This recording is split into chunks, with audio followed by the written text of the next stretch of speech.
In the Halloween fandom, there is one question that gets asked over and over again. What is the definitive Halloween timeline? Today, I want to tell you guys what I think is the definitive timeline.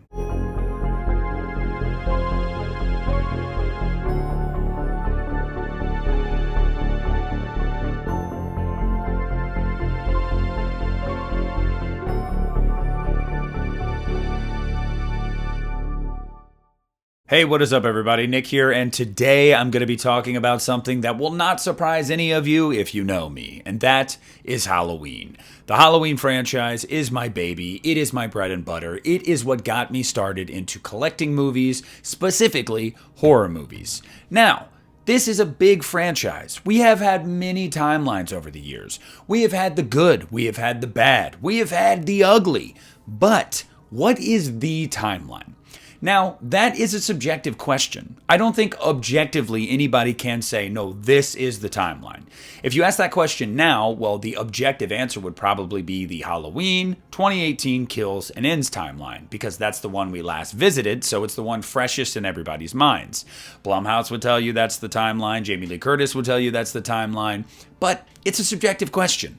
We all have ones that we prefer. You can be somebody that likes Halloween Resurrection and wants to include that in your timeline.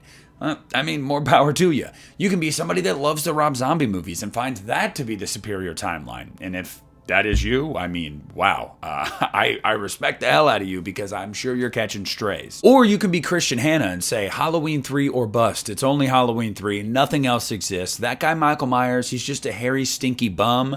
I'm all about Conal Cochran.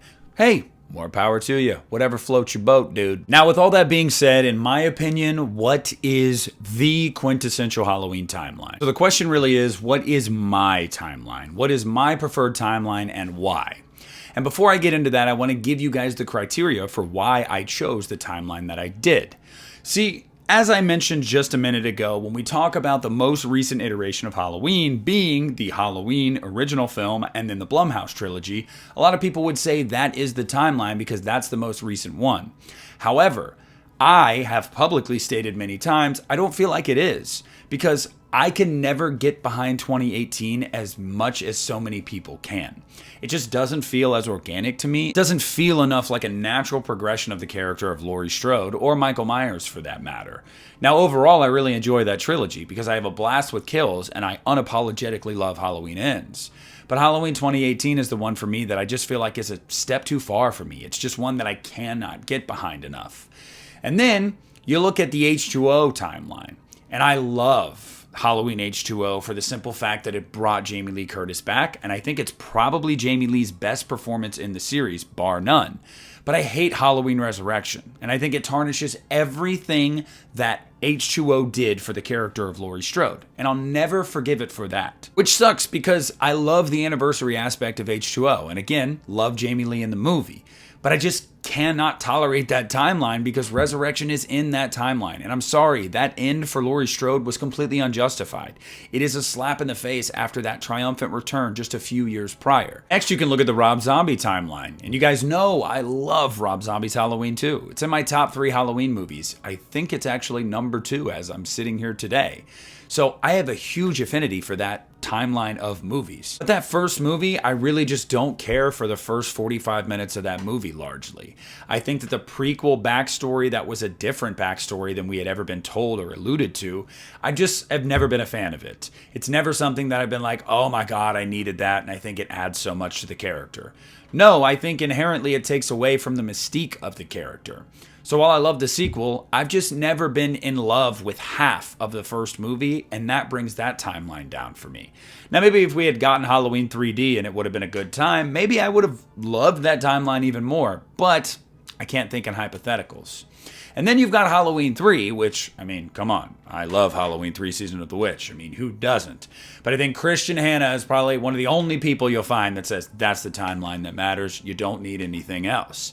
Hey, more power to you, but I disagree. See, for me, the answer is quite simple. It is the timeline that I grew up with. It is the timeline that I think has the most solid films from front to back. It's the timeline that I think ironically makes the most sense, even if they do take some leaps of faith here, and, you definitely have to stretch believability at times with at least 2 of these movies, I do think that watching these movies back to back to back to back definitely make the most sense. It definitely feels episodic. It definitely feels like its own contained story. And that timeline is, whatever you'd want to name it, because people say the Thorn timeline, I guess that's what you'd call it, although I wouldn't, because it has Halloween, Halloween 2, Halloween 4, Halloween 5, and Halloween 6. Now, before anybody says, oh, well, you could include H2O and Resurrection in there, you actually can't. Because although H2O does have a passing remark in a newspaper article that kind of pays homage to Halloween 4 in a way, there is absolutely no connection there. Michael Myers has been missing for 20 years in Halloween H2O. So really, that was just fan service because they wanted you guys to go, hey, we know we made those other movies, but we're going in this direction now. And look, I think that, like I said, I think this timeline is the best because you have the original Halloween. And I mean, look, some people will say, oh my God, it is such an outdated way of thinking to say that the original just has to be the best. I don't feel like it has to be the best. I just think it happens to be the best. And I think it's okay to admit that.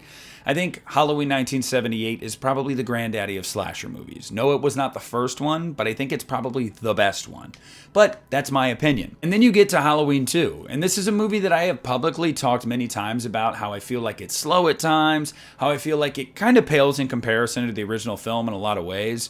But it really does feel like a direct follow-up to that movie. And it's a pretty damn good movie. I can't lie.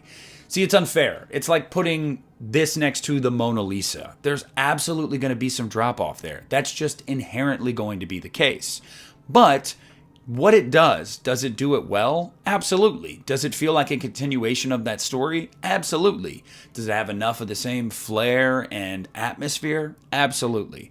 Halloween 2 is a great continuation for what it is, and I think that it's necessary in this series.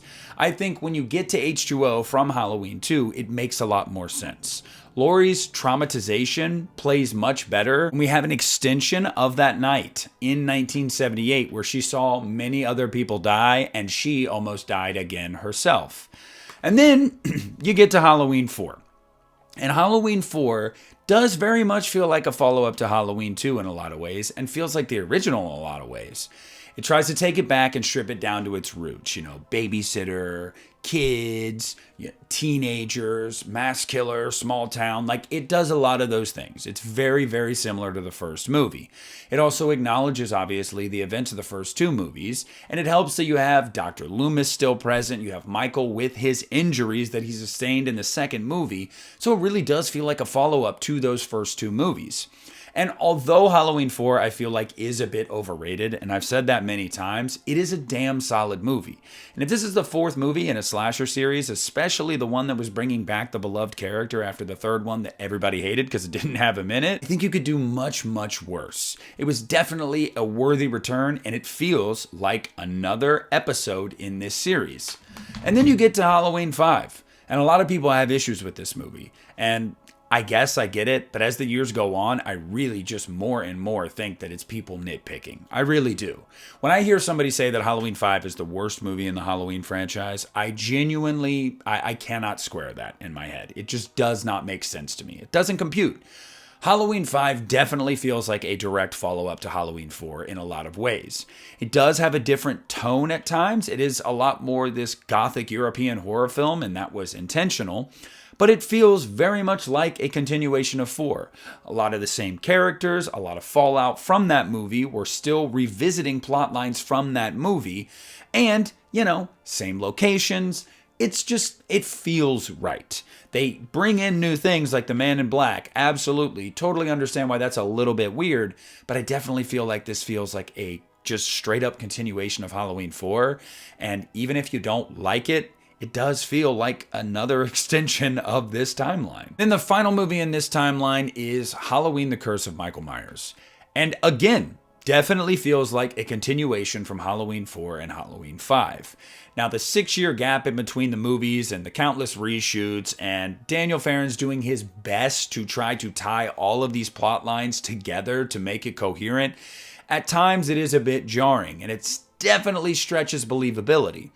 But you cannot make the argument, credibly to me at least, that this doesn't feel like a continuation of 4 and 5, because it absolutely does. Look, Curse, especially in the second half of the movie, really gets weird. It really tries new things, and it really makes you go, I don't know if I feel like we're in the same Halloween movie anymore. But it does its best to bring back all of those plot lines, to revisit old characters that we may have forgotten. I don't know, Tommy Doyle. There's a lot about this movie to love. But even if you hate the movie, you can't say that it doesn't feel like a part of that trilogy, at least, of 4 and 5 and 6. They all feel like back-to-back-to-back episodes. They really do. I mean, look no further than Star Wars. I mean, come on, every trilogy, there's a movie in there where you're like, that got a little weird, but I guess it still feels in line with the other ones mostly. I would say Curse is that movie. And kudos to Daniel Farrens and everybody else involved with this movie, Joe Chappelle, for actually putting something together amidst all the craziness behind the scenes that was at least coherent enough. Are there questions? Yes. Does it stretch believability at times? Of course. But it's coherent enough. And this is my preferred timeline because, like I said, mainly it's first the nostalgia. I mean, I grew up on these movies specifically. These were the ones that were on AMC's Fear Fest that I was watching every year, back to back to back. Halloween 5 was the first Halloween movie I can remember watching. Halloween, I think, is the granddaddy, the best of all of them, and it starts this timeline. But unlike any other timeline in this series, I think that these movies really feel episodic. I feel like they follow other plot lines from those previous movies. You have returning characters in every movie, revisiting storylines in every movie, and it all just feels like one piece. Do they get a little weird at times? Sure. But mostly, I feel like this is the timeline for me. And that sucks because I hate to write H2O out, but it just doesn't work with Resurrection. I just cannot square that. If Resurrection didn't exist, I would probably personally say 1, 2, and H2O is the preferred timeline. But I honestly feel like Resurrection tarnishes those movies that much simply by just existing. For the first 10 minutes, it's like, oh, what are we doing? But as I said at the top here, I don't think that there is any objective answer. I think this is all subjectivity. I think it is really up to you. What do you look for in a Halloween movie? What storylines intrigue you the most? What characters do you care for the most? What portrayals of these characters do you gravitate towards the most? It's all subjectivity. It is all about your opinion. See, for me, growing up on these few movies specifically, it's probably going to end up being my preferred timeline. And it is. I think that Halloween, Halloween 5, and Halloween 6 I love those movies. I mean, I love them. And I think Halloween 2 and Halloween 4 are damn good. So I think all 5 movies are at worst damn good. And I don't think you can find any other timeline in this series where that is the case. There's a lot of reasons why this is my preferred timeline, but it's not all about me. I want to hear down below in the comment section what your preferred timeline of Halloween movies is and why. And do you agree with me? Is there a movie in one of these timelines where you're like, man, if this one didn't exist, I would pick this timeline, but I simply can't because of this movie? Whatever it is, I want to hear down below in the comment section. Please leave a like on this video, subscribe to my channel if you haven't already. This is Nick at the Lost River Drive-In, and I'm pulling out.